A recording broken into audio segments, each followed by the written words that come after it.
Okay વિદ્યાર્થી મિત્રો, કેટલાક જે ગુણધર્મો છે સમૂહના, બરાબર, પરમાણ્વીય ત્રિજ્યા અને આયનીય ત્રિજ્યા, આયનીકરણ એન્થાલ્પી, ઇલેક્ટ્રોન પ્રાપ્તિ એન્થાલ્પી, વિદ્યુત ઋણતા અને કેટલાક ભૌતિક ગુણધર્મો છે. તો બધા જ ભૌતિક ગુણધર્મો જ કહેવાય છે. ઓકે, તો એનો આપણે અભ્યાસ કરીએ. તો ધારો કે આ આપણો સમૂહ છે oxygen, sulphur, selenium, tellurium, polonium, બરાબર. લીવર બોરીનો અભ્યાસ થોડો મુશ્કેલ છે, એ આપણે નહીં પડતા, બરાબર. હવે આ જે સમૂહ છે, સમૂહ 16, આનો પરમાણુ ક્રમાંક 8 છે, આપણને ખ્યાલ છે. આનો 16 છે, આનો 34 છે, આનો 52 છે અને આનો 84 પરમાણુ ક્રમાંક છે, આપણને ખ્યાલ છે, બરાબર. ધ્યાન રાખજો. આવર્તની વાત કરું તો આ બીજા આવર્તમાં છે, ત્રીજા આવર્તમાં છે, ચોથા આવર્તમાં છે, પાંચમા આવર્તમાં છે, છઠ્ઠા આવર્તમાં છે. સમૂહમાં ઉપરથી નીચે તરફ જતા, તો સમૂહમાં જ્યારે ઉપરથી નીચે તરફ જઉં છું ત્યારે પરમાણ્વીય ક્રમાંક વધે છે, દેખાય છે. પરમાણ્વીય ક્રમાંક વધે છે. તો પરમાણ્વીય ક્રમાંક વધે એટલે ઇલેક્ટ્રોનની સંખ્યા પણ વધશે. કે પરમાણ્વીય ક્રમાંક વધે છે એટલે ઇલેક્ટ્રોનની સંખ્યા પણ વધશે. અને ઇલેક્ટ્રોનની સંખ્યા જે વધે છે એને સમાવવા માટે જે કક્ષા છે મુખ્ય ક્વોન્ટમમાં, એ કક્ષાઓ પણ શું થાય છે? વધે છે. 2 3 4 5 6 કક્ષાઓ પણ વધે છે. તો ઇલેક્ટ્રોનની સંખ્યા વધતા ઇલેક્ટ્રોનને સમાવતી કક્ષાઓ પણ વધે છે અને કક્ષા વધે તો કદ વધે છે. કદ વધે છે માટે કહી શકાય કે પરમાણ્વીય અને આયનિક ત્રિજ્યાઓ પણ વધે છે. અને સમૂહ નીચે ઉતરતા પરમાણ્વીય ત્રિજ્યા કે આયનીય ત્રિજ્યા કે પછી કદ, પરમાણુ કદ, આ ત્રણ શું થશે? વધે છે. પરમાણ્વીય ત્રિજ્યા વધે, આયનીય ત્રિજ્યા વધે છે અને પરમાણુ કદ પણ સમૂહમાં નીચે ઉતરતા વધશે. દેખાય છે વધે છે, બરાબર. કારણ તમને ખ્યાલ આવી ગયો હશે. ધારો કે ઓક્સિજન માટે વાત કરું તો ઓક્સિજન માટે આવર્ત બીજો છે, આ n બરાબર 2 આવર્ત, આ એનું કેન્દ્ર. તો ધારો કે 6 માટે લખું તો n બરાબર 6 લખી શકાય. તો સીધો જ ખ્યાલ આવે છે કે n બરાબર 6 છે, n બરાબર 2 કરતા મોટા કદનો છે. તો કદ વધે છે, ત્રિજ્યા વધે, આયની ત્રિજ્યા, પરમાણુ ત્રિજ્યા પણ શું થાય છે? વધે છે. તરત જ ખ્યાલ આવી શકશે. તો પહેલી વાત આપણે પૂરી કરી, પરમાણુ ત્રિજ્યા, આયની ત્રિજ્યા, પરમાણુ કદ વધે છે સમૂહમાં ઉપરથી નીચે તરફ જતા. બીજી વાત છે આયનીકરણ એન્થાલ્પી. ચલો, ત્રિજ્યા વધી, કદ વધ્યું, મને જરા વિચાર કરી જવાબ આપજો. કેન્દ્રથી નજીક કયો ઇલેક્ટ્રોન હોય? n બરાબર 6 વાળો કે n બરાબર 2 વાળો? તો તમને તરત જ ખ્યાલ હશે n બરાબર 2 વાળો છે, કેન્દ્રથી વધુ નજીક છે. તો જેટલો કેન્દ્રથી નજીક હોય એટલું કેન્દ્રનું એના ઉપર આકર્ષણ બળ વધુ હોય. અને આ કેન્દ્રથી દૂર છે તો કેન્દ્રનું એના ઉપર આકર્ષણ બળ ઓછું હોય, બરાબર. તો અહીંયા આકર્ષણ બળ વધુ લાગે છે, તો આવા ઇલેક્ટ્રોનને દૂર કરવા માટે વધુ ઉર્જા આપવી પડે.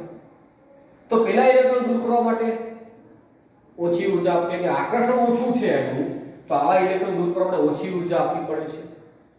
તો ઉર્જા ઓછી આપવી પડે છે માટે આયનીકરણ એન્થાલ્પી ઓછી. આયનીકરણ એન્થાલ્પી શું થાય છે? ધીમે ધીમે નીચે ઉતરતા ઘટે છે. તો સમૂહમાં ઉપરથી નીચે તરફ જતા પરમાણ્વીય કદ, પરમાણુ ત્રિજ્યા વધતી હોવાથી આયનીકરણ એન્થાલ્પી શું થશે? ઘટે છે. તો આયનીકરણ એન્થાલ્પી ઘટી, તમને ખ્યાલ આવ્યો છે. કેમ? કે કદ વધ્યું. કદ વધ્યું એટલે ઇલેક્ટ્રોનનું કેન્દ્ર તરફ આકર્ષણ બળ ઘટે, અને આકર્ષણ બળ ઘટે છે, ઇલેક્ટ્રોન દૂર કરવા માટે આપવી પડતી ઉર્જા એ પણ ઘટશે. એટલે આયનીકરણ એન્થાલ્પી શું થાય છે? ઘટે છે. આ તરત તમને ખ્યાલ આવશે, બરાબર. ચેક કરજો. હવે આ જે સમૂહ 16 અને હું સમૂહ 15 ની કમ્પેરિઝન કરું, સમૂહ 16 અને સમૂહ 15 ની કમ્પેરિઝન કરું, સમૂહ 16 ના તત્વોની કોમન ઇલેક્ટ્રોન રચના છે NS2Np3 સમૂહ 15 ની, અને સમૂહ 16 ની કોમન ઇલેક્ટ્રોન રચના આપણે ભણ્યા NS2Np4 मतलब કે NS2Np3 आ रही, NS2Np4 आ रही। આ જે NS2Np3 છે અહીંયા અનુકૂળ ભરાયેલી કક્ષક છે, આ સ્થાયી છે, કેમ કે અનુકૂળ ભરાયેલી છે, આપણે ભણી ગયા અનુકૂળ ભરાયેલી હોય કે પૂર્ણ ભરાયેલી હોય ત્યારે એવી ઇલેક્ટ્રોન રચના સ્થાયી, અનુકૂળ ભરાયેલી છે સ્થાયી છે। તો અર્ધકૂળ ભરાયેલી સ્થાયી છે, અહીંયા તો અર્ધકૂળ નથી, ચોથો ઇલેક્ટ્રોન છે, અહીંયા ઇલેક્ટ્રોન અપાકર્ષણ થાય, ઇલેક્ટ્રોન અપાકર્ષણના કારણે આ ઓછો સ્થાયી હોય, ઇલેક્ટ્રોન અપાકર્ષણના કારણે ઓછો સ્થાયી હોય, બરાબર છે। તો ઓછો સ્થાયી હોય, પેલો વધારે સ્થાયી છે, તો આવા સ્થાયીમાંથી ઇલેક્ટ્રોન દૂર કરવા માટે વધુ ઊર્જા આપવી પડે છે, અહીંયા ઊર્જા વધુ આપવી પડશે, એટલે ઓછી ઊર્જાની જરૂર પડશે કેમ કે ઓછો સ્થાયી છે, તો વધુ ઊર્જા જરૂર પડે માટે આયનીકરણ ડેલ્ટા IH એન્થાલ્પી, આયનીકરણ એન્થાલ્પી વધારે, જ્યારે અહીંયા આનો ડેલ્ટા IH કેવો થશે, ઓછો થશે। કોની કમ્પેરિઝનમાં, ઇન કમ્પેરિઝન ઓફ સમૂહ ગ્રુપ જે 15 છે, 15મો સમૂહ છે એની કમ્પેરિઝનમાં, નહીતર કેવું છે તમે ભણી ગયા છો કે ડાબીથી જમણી તરફ જતા આમ જતા સમૂહ 13 14 15 16 બધા આવીને 17 18 આમ જતા આયનીકરણ એન્થાલ્પી છે એ હંમેશા કદ ઘટે છે, એટલે આયનીકરણ એન્થાલ્પી હંમેશા શું થાય છે, વધે, ડાબીથી જમણી તરફ જતા આયનીકરણ એન્થાલ્પી વધે છે, પણ આ એક કારણના કારણે 15 કરતા 16 ની આમ તો વધે તે વધારે હોવી જોઈએ, પણ આ એક કારણના કારણે 15 ની વધારે થાય, 16 ની આના કરતા ઓછી થાય છે, બરાબર છે। આ એક અપવાદ આપણે અહીંયા એ પણ અભ્યાસ કર્યો, સમૂહ 15 ની વાત એ આપણે અહીંયા પૂરી કરી, 16 ની વાત પણ આપણે જોઈ લીધી। એના પછી નેક્સ્ટ છે ઇલેક્ટ્રોન પ્રાપ્તિ એન્થાલ્પી તરફ આપણે આગળ વધીએ છીએ, ધ્યાન આપશો, ઇલેક્ટ્રોન પ્રાપ્તિ એન્થાલ્પી એ શું કહેવા માંગે છે આપણે જોઈએ જરા। ઇલેક્ટ્રોન પ્રાપ્તિ એન્થાલ્પી સમૂહમાં ઉપરથી નીચે તરફ જતા ઇલેક્ટ્રોન પ્રાપ્તિ enthalpy delta EGH, electron gain enthalpy એટલે કે ડેલ્ટા EGH તરીકે ઓળખીએ છીએ, ઇલેક્ટ્રોન પ્રાપ્તિ એન્થાલ્પી આ પણ સમૂહમાં ઉપરથી નીચે તરફ જતા શું થશે, ઘટે। શું કારણ, કેમ ઘટે, તો તમે અહીંયા પણ જવાબ આપી શકો સાહેબ, ઇલેક્ટ્રોન આ n બરાબર 2 છે અને આ n બરાબર 6 છે, કેન્દ્ર ઇલેક્ટ્રોન અહીં આવે, બરાબર, તો આ કેન્દ્ર આવા ઇલેક્ટ્રોનને સરળતાથી પોતાની તરફ શું કરશે, આકર્ષી શકે, પણ હવે એ ઇલેક્ટ્રોન દૂર છે, તો આવા ઇલેક્ટ્રોનનું આની તરફ જે આકર્ષણ લાગશે કેવું થશે, ઓછું, કેમ કે દૂર છે, તો આવા કેન્દ્રનું ઇલેક્ટ્રોન પ્રત્યેનું આકર્ષણ ઓછું થાય, સરળતાથી ઇલેક્ટ્રોન પોતે પ્રાપ્ત કરી શકશે નહીં, ઇલેક્ટ્રોન પ્રાપ્તિ એન્થાલ્પી ઘટશે, કેમ કે સરળતાથી ઇલેક્ટ્રોન પ્રાપ્ત નહીં કરી શકે, એટલે જેટલું કદ મોટું એટલે ઇલેક્ટ્રોન પ્રાપ્તિ એન્થાલ્પી ઓછી, એટલે જેમ કદ વધે છે તેમ ઇલેક્ટ્રોન પ્રાપ્તિ એન્થાલ્પી પણ ઘટે છે, પણ કયું મૂલ્ય, ઋણ મૂલ્ય, કે ઇલેક્ટ્રોન પ્રાપ્ત કરે એટલે ઋણ મૂલ્ય મળે છે, તો ઋણ મૂલ્ય શું થાય છે, ઘટે છે। પણ એક અપવાદ છે, એક અપવાદ તમે ભણશો 100% કે ઓક્સિજન સલ્ફર O સ સે તે ઓ, તમે એવું ભણો છો કે ઇલેક્ટ્રોન પ્રાપ્તિ એન્થાલ્પી નીચે ઉતરતા ઘટે એવું તમે ભણો છો, મતલબ કે આના કરતા આનું ઓછું, આના કરતા આનું ઓછું, આના કરતા આનું ઓછું, આના કરતા આનું ઓછું, સૌથી ઓછું આનું થાય એવું તમને ખ્યાલ આવે, સૌથી વધારે ઓક્સિજન નું થાય એવો આ પ્રાઇમરી ખ્યાલ અહીંયા તમે લઈ શકો, બરાબર છે। પરંતુ ઓક્સિજન અને સલ્ફરમાં ઓક્સિજનની વધારે હોવું જોઈએ, આપણને હાલ ખ્યાલ મળ્યો, પરંતુ સલ્ફરની ઇલેક્ટ્રોન પ્રાપ્તિ એન્થાલ્પી વધારે છે. સલ્ફરની ઇલેક્ટ્રોન પ્રાપ્તિ એન્થાલ્પી વધારે છે ઇન કમ્પેરિઝન ઓફ ઓક્સિજન કરતા સલ્ફરની વધારે છે. 100% આ બધા કરતા તો સલ્ફરની વધારે હોવાની જ છે, તો ફાઇનલ છે. આ બધા કરતા તો સલ્ફરની વધારે જ હોય કેમ કે નીચે ઉતરતા તો ઘટે છે. એટલે સલ્ફરની વધારે, આ બધા કરતા સલ્ફરની વધારે હશે, પણ સલ્ફરની આના કરતા ઓછી હોવી જોઈએ, એની જગ્યાએ સલ્ફરની આના કરતા વધારે છે. તો સલ્ફરની ઋણ ઇલેક્ટ્રોન પ્રાપ્તિ એન્થાલ્પી અહીંયા વધુ છે ઓક્સિજન કરતા. કેમ?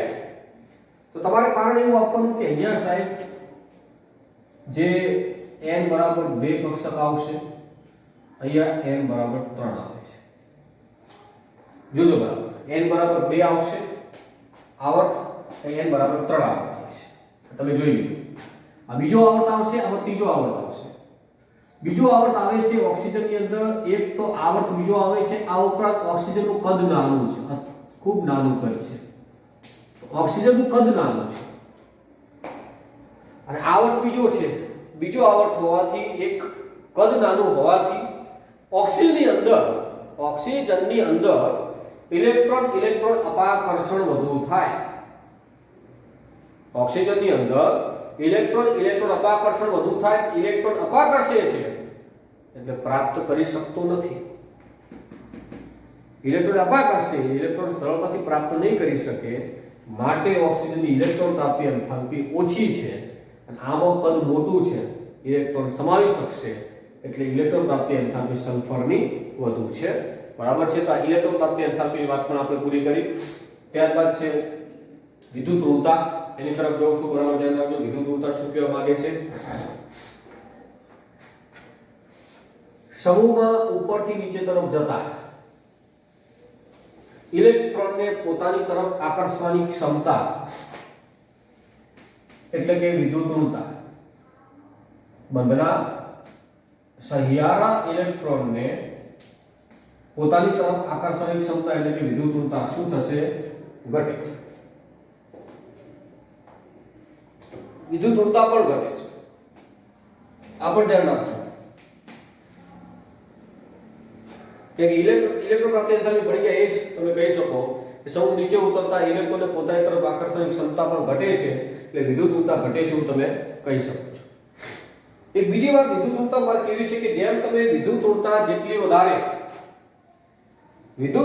વધારે હોય તેમ અધાત્વીય લક્ષણ વધુ હોય. યાદ રાખજો, વિદ્યુત ઋણતા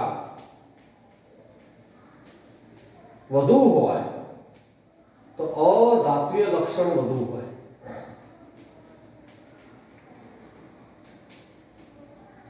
અને વિદ્યુત ઋણતા ઓછી હોય તો અધાત્વીય નહીં, ધાત્વીય લક્ષણ વધુ હોય. વિદ્યુત ઋણતા વધુ હોય તો અધાત્વીય લક્ષણ વધુ હોય. વિદ્યુત ઋણતા ઓછી હોય તો અધાત્વીય લક્ષણ ઓછું એટલે કે ધાત્વીય લક્ષણ વધુ હોય. તો અહીંયા નીચે ઉતરતા તમે જોશો તો તમને ખ્યાલ આવશે કે સાહેબ વિદ્યુત ઋણતા નીચે ઉતરતા ઘટે છે, અહીંયા વિદ્યુત ઋણતા ઓછી છે. તો વિદ્યુત ઋણતા ઓછી છે તો ધાત્વીય લક્ષણ વધે. અહીં વિદ્યુત ઋણતા વધારે હશે, અધાત્વીય લક્ષણ વધુ. તમને ખ્યાલ આવવો જોઈએ કે ઓક્સિજનની વિદ્યુત ઋણતા સમગ્ર આવર્ત કોષ્ટકમાં ફ્લોરીન પછી બીજા નંબરે છે. ફ્લોરીન પછી બીજા નંબરે ઓક્સિજનની વિદ્યુત ઋણતા આવશે. તમને ખ્યાલ હોવો જોઈએ. બરાબર છે? એટલે યાદ રાખવાનું કે ઉપર જે ઓક્સિજનની વિદ્યુત ઋણતા વધુ છે માટે અહીંયા અધાત્વીય લક્ષણ વધુ હોય, અહીંયા વિદ્યુત ઋણતા ઓછી છે, અહીંયા ધાત્વીય લક્ષણ હોવું જોઈએ. બરાબર છે? એટલે તમારે યાદ રાખવાનું કે સાહેબ આ ઓક્સિજન અને સલ્ફર જે છે, અહીંયા ધ્યાન રાખજો, આ જે ઓક્સિજન અને સલ્ફર જે છે આ બંને અધાતુ છે. સેલેનિયમ અને ટેલુરિયમ છે, આ બંને અર્ધધાતુ છે. પોલોનિયમ છે એ ધાતુ છે. નીચે ઉતરતા ધાત્વીય લક્ષણ વધે. નીચે ઉતરતા ધાત્વીય લક્ષણ વધે છે એટલે આ તમને ખ્યાલ આવશે. ભૌતિક ગુણધર્મોમાં આપણે જોયું કે ભાઈ ઓક્સિજન સલ્ફર અધાતુ ગુણધર્મ ધરાવે છે, સેલેનિયમ ટેલુરિયમ અર્ધધાતુ લક્ષણ ધરાવશે, પોલોનિયમ ધાત્વીય લક્ષણ ધરાવે છે એ આપણે જોયું. બરાબર છે. આ તમને ખ્યાલ આવ્યો હશે. એક અગત્યની બીજી એક બાબત જે ખાસ કહી દઉં તમને, આ બધા જ તત્વો અને ભૌતિક ગુણધર્મો કહી રહ્યા છે એટલે બધા જ તત્વો અપર રૂપો ધરાવશે. બધા જ તત્વો અપર રૂપો ધરાવે છે. અપર રૂપો એટલે વળી શું? તો કે એક કરતા વધારે સ્વરૂપો મળી આવે. એમના સંસ્થાનિકો હોય એ પણ તમે કહી શકો, બધા જ એમના અપર રૂપો કહેવાશે. તો બધા જ જે આખા સમૂહ છે અપર રૂપો ધરાવે છે. એક અગત્યનો ગુણધર્મ તમારે યાદ રાખવાનો છે, અપર રૂપો ધરાવે છે. હું તમને સલ્ફરના ખાસ કહીશ કે સલ્ફરના અપર રૂપો તમને ખ્યાલ હશે. રહોમ્બિક સલ્ફર અને મોનોક્લિનિક સલ્ફર તમને ખ્યાલ છે એટલે એના પરથી ખ્યાલ અપર રૂપો શું છે. બરાબર. હવે એક જે અગત્યનો ગુણધર્મ જે બાકી છે એની તરફ ખાલી તમને લઈ જાઉં છું, એ છે ઉત્કલન બિંદુ અને ગલન બિંદુ. ગલન બિંદુ ઉત્કલન બિંદુ સમૂહમાં ઉપરથી નીચે તરફ જતા ગલન બિંદુ ઉત્કલન બિંદુ વધે છે. ગલન બિંદુ ઉત્કલન બિંદુ એ જે તે તત્વની સ્ફટિક રચના ઉપર આધારિત છે. આમ ઘટે વધે એવું નહીં, એની સ્ફટિક રચના ઉપર વધે ને ઘટે, પણ ઉપરથી નીચે તરફ જતા ગલન બિંદુ વધે છે. આ મળી ગયું આપણને કે ઉપરથી કોઈ લાક્ષણિકતા આધારિત છે તો ઉપરથી નીચે તરફ જતા ગલન બિંદુ વધે છે. બરાબર છે. તો આપણે તમારે તૈયાર કરવાનું થાય કે ગલન બિંદુ કઈ બાજુ જતા વધે, તો નીચે જતા ગલન બિંદુ વધે. તો અહીંયા હું ગલન બિંદુ એડ કરી શકું, ઉત્કલન બિંદુ એડ કરી શકું. આ બંને અહીંયા નીચે ઉતરતા શું થાય છે? વધે છે. એડ કરી શકાય. બરાબર છે. ખાસ તો હું મારે ઓક્સિજન અને સલ્ફરની વાત કરું કે ઓક્સિજન અને સલ્ફરના જે ગલન બિંદુ છે બહુ મોટો તફાવત છે. તમે ટેક્સ્ટબુકમાં જોશો તમને ખ્યાલ આવશે કેટલો મોટો તફાવત ઓક્સિજન અને સલ્ફરના ગલન બિંદુમાં છે. હું તમને ખાસ કહ્યું કે ઓક્સિજન અને સલ્ફરનું ગલન બિંદુ તમને કહું તો ગલન બિંદુ ઓક્સિજનનું 55 કેલ્વિન છે, સામે સલ્ફરનું 393 કેલ્વિન છે. ઉત્કલન બિંદુ ઓક્સિજનનું 90 છે, સલ્ફરનું ઉત્કલન બિંદુ 718 કેલ્વિન. કેટલું ઊંચું! પછી ડિફરન્સ બહુ ઓછો મળશે. પણ આ બંને વચ્ચે આટલો મોટો ડિફરન્સ છે, ઓક્સિજન સલ્ફર વચ્ચે આટલો મોટો ડિફરન્સ કેમ? શું કારણ? તો કારણ એક જ કે ઓક્સિજન જે છે એ O2 સ્વરૂપે અસ્તિત્વ ધરાવે છે. O2 સ્વરૂપે મતલબ ઓક્સિજન ડબલ બોન્ડ ઓક્સિજન બે પદ્ધતિ છે. O2 સ્વરૂપે અસ્તિત્વ ધરાવે, જ્યારે સલ્ફર S8 સ્વરૂપે અસ્તિત્વ ધરાવે છે. S8 ક્રાઉન બંધારણ તમને ખ્યાલ હશે S8 નું. બરાબર. અથવા તમે હવે ભણશો S8 નું ક્રાઉન બંધારણ.